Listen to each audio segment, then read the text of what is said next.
Now we're going to build our barometer. So here is the barometer that we are going to be building, and you're going to be building in just a glass jar. And we'll talk about how it works here in just a minute. So the first step, you need a straw, tape, balloon, a rubber band, and a glass jar. If you have some kind of food jar, like this is a pickle jar that is now empty, you can use that. That works really well. If you have something like a mason jar, that will work. All right, so the first thing that you need is a balloon. You're going to blow up the balloon carefully and then let the air out again. This is just to stretch the balloon. Because we need it to be kind of stretched, we're going to stretch it over the top. So first we're going to blow up a balloon.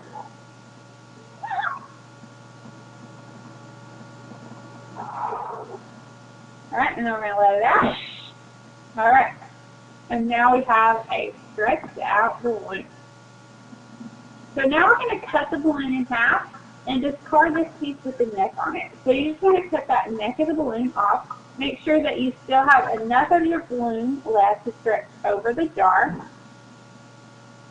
The side that you are going to throw away is going to be that part that you blow up, the neck of the balloon. All right, so now we have this part of the balloon left.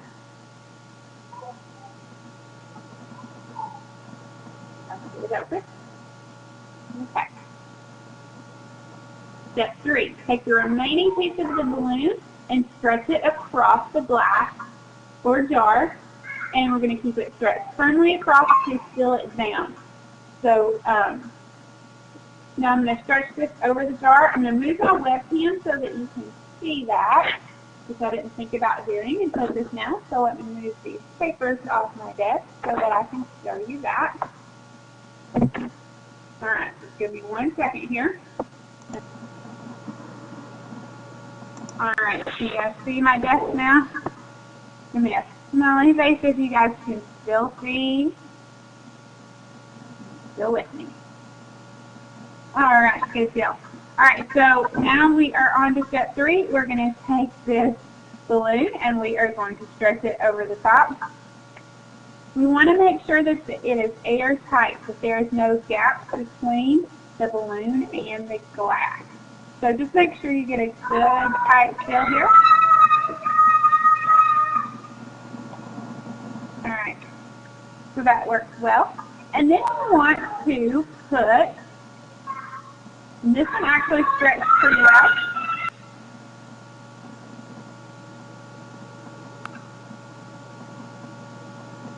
All right, so, and then you're going to seal it with an elastic or rubber band, something of that nature, so that this won't slip.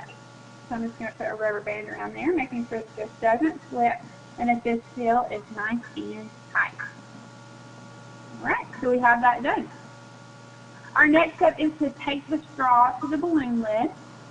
So here is, where's my straw go? There it is. Here is my straw. So this straw is rather long, so I'm going to cut it. This acts as our needle on the barometer.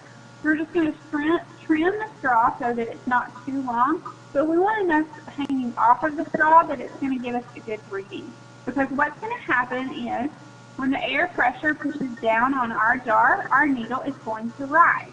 When the air pressure goes lower, our needle will go lower. So we want to take this on there, leaving enough on there that it will rise and lower. So here's my tape. We're just going to tape that needle on there.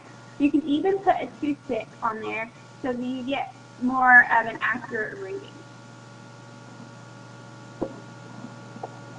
Alright, so now we've taped our straw on there. So your next step is to put the finished glass jar next to a wall and tape an index card or piece of paper to the wall behind it, and you will mark the readings each day.